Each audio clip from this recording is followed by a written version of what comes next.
Ja, hallo zurück und herzlich willkommen auf Pete's 360.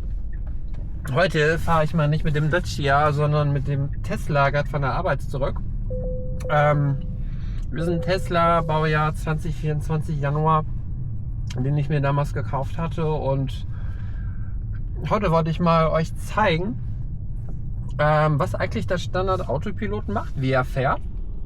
Und warum es eigentlich so darauf ankommt, ne? Weil im Endeffekt viele Leute fragen mich halt immer, musst du dafür bezahlen oder ist der standardmäßig drin und was kann der halt eigentlich und wie funktioniert das halt, ne? Und das letzte Update, welches kam, da haben die wieder eine kleine Verbesserung mal wirklich wieder mit drin, weil im Endeffekt die haben von Update zu Update ja den Autopiloten, diesen Standard-Autopiloten immer weiter beschnitten und diverse Funktionen rausgenommen, aber aktuell ist es wirklich so, dass wieder eine sinnvolle Sache ergänzt wurde und das ist dieses, dass er nach einer Geschwindigkeitsbegrenzung wieder auf die davor eingestellte Geschwindigkeit zurückstellt. Das gab es nicht. Also klar schon, das gab es damals mal. Das war mal da, 2021, als ich meinen ersten Tesla erwarb. Da gab es diese Funktion und irgendwann, ich glaube in 2022 oder 2023, wurde das einfach weggeupdatet. Warum? Keine Ahnung. Da gibt es bestimmt ganz viele Gründe und weiß ich nicht und EU und Richtlinien und keine Ahnung. Aber das ist wohl mit dem letzten Update wieder da. Bedeutet, Stand aktuell, wer das aktuelle Update hat, ich fahre auf der Landstraße 100 km/h, fahre in eine 70er-Zone, Auto bremst ab, 70er-Zone ist aufgehoben, ihr dürft wieder 100 fahren, Auto beschleunigt selbstständig. Und wie gesagt, vor dem Update war das halt nun mal eben nicht da. Und da viele Leute, die noch keinen Tesla haben, gar nicht wissen, also die sich das Ding auch kaufen wollen, gar nicht wissen, dass dieser Standard-Autopilot ja serienmäßig verbaut wird, könnt ihr euch gerne jetzt einfach mal einen Eindruck davon machen. Wie fährt er gleich auf der Landstraße? Ich werde es jetzt nicht anmachen, euch nur erklären, wie das funktioniert und später könnt ihr euch das anschauen. Und was kann er halt einfach und was kann er halt eben nicht. Im Endeffekt, klar, wir sprechen jetzt nicht vom Enhanced Autopiloten oder vom FSD oder Superfast FSD Paket. Die kosten ja auch Geld ohne Ende und die würde ich sowieso nicht hier für Deutschland empfehlen, weil innerhalb der EU können die nicht das, was die in den Staaten können. Aber dort haben die ja die FSD-Pakete, aktuell auch in der V3 meiner Meinung nach und die sind schon cool, ne? Aber das, was die halt dort können, ist halt null vergleichbar mit dem, was es halt hier bei uns gibt. Das ist eigentlich eher, ich weiß nicht, ein Vergleich des Unmöglichen, ein Vergleich des Witzigen, das macht eigentlich gar keinen Sinn.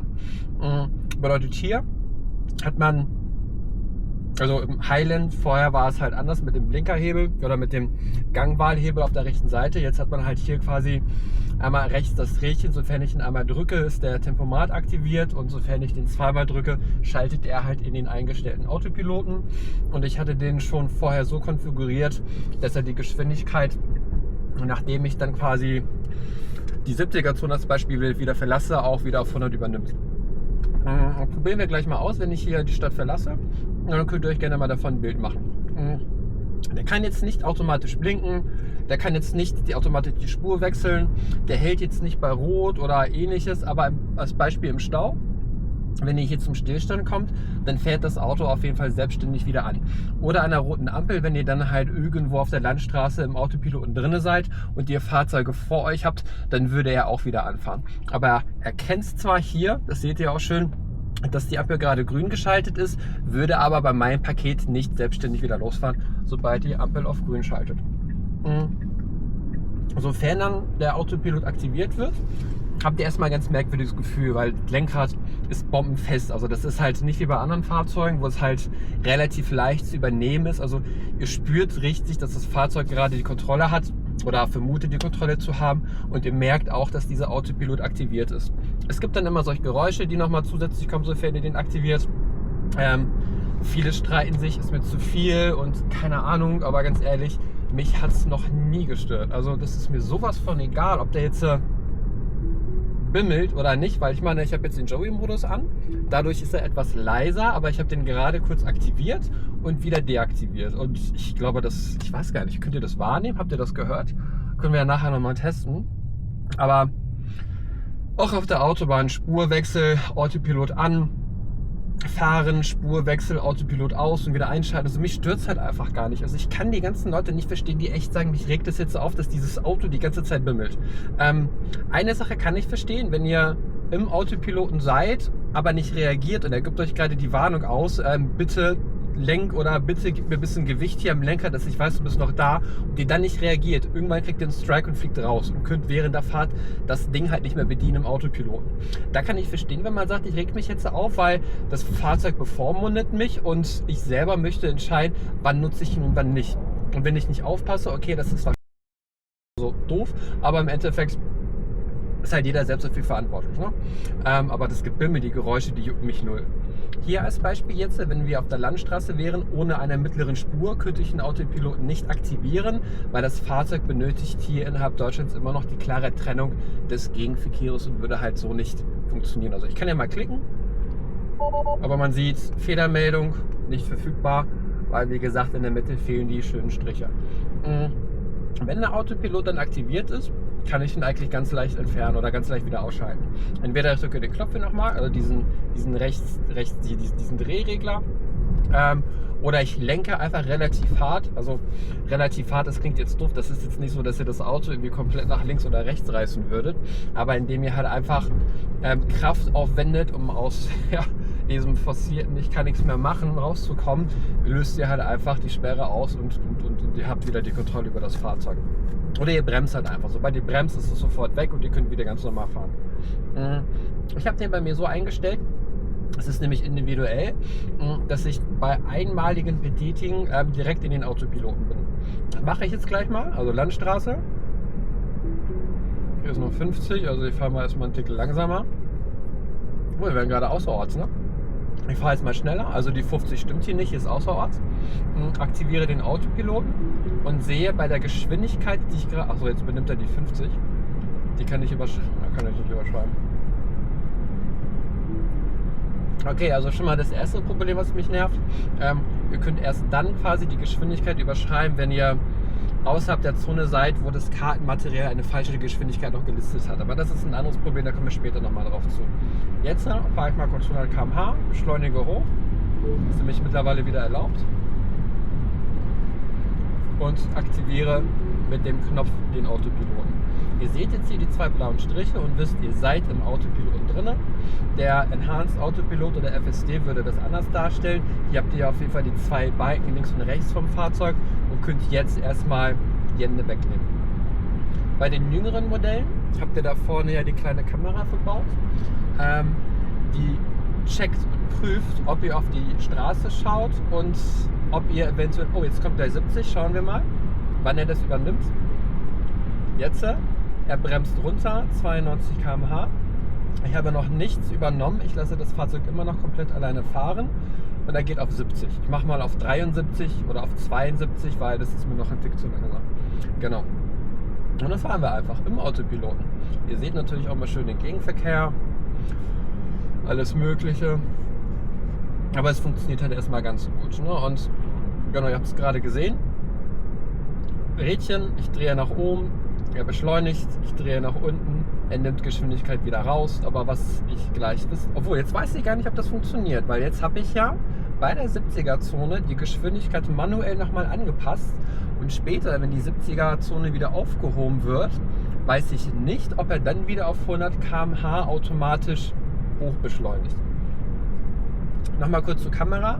Sie schaut, ob ihr das Fahrzeug überwacht, ob ihr quasi die Fahrt mit überwacht, und wenn ihr halt im Blinkwinkel seid, dann reicht es eigentlich schon permanent, die Hände in der Nähe des Lenkrades zu haben, ohne Gewicht ausüben zu müssen, weil das Fahrzeug registriert das dann und weiß, ihr seid dabei und gebt euch nicht alle 15, alle 20 Sekunden die Meldung raus.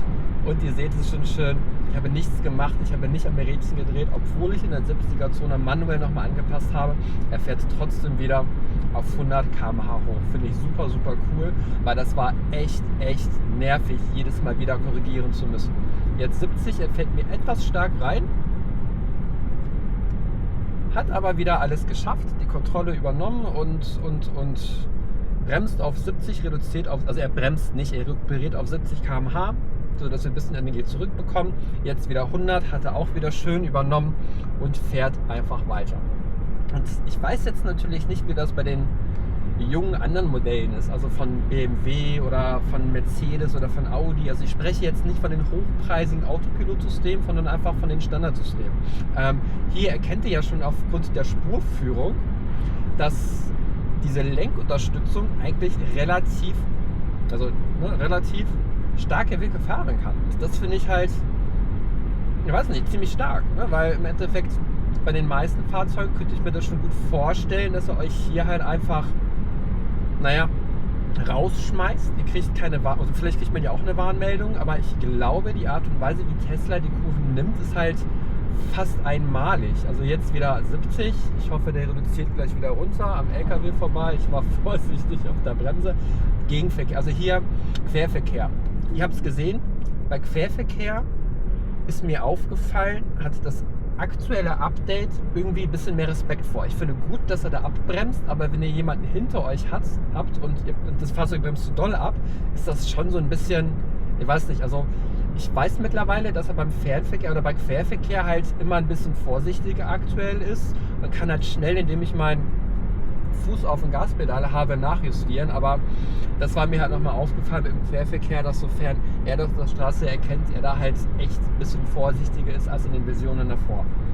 Aber sonst, genauso wie hier, ich finde, das ist eine wirklich schon eine gute Kurve eigentlich, die relativ stark ist und das Fahrzeug fällt die halt einfach. Jetzt mache ich einfach mal gar nichts. Er erkennt vorne den Kreisverkehr, also ich erkenne den, das Auto nicht, ich glaube nicht, dass er das kann.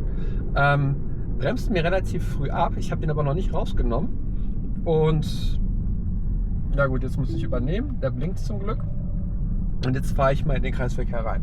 Ach so, was ich nochmal unbedingt sagen wollte, viele Leute oder fast alle, auch die ich so persönlich kenne, haben gemeckert wegen des Blinkers und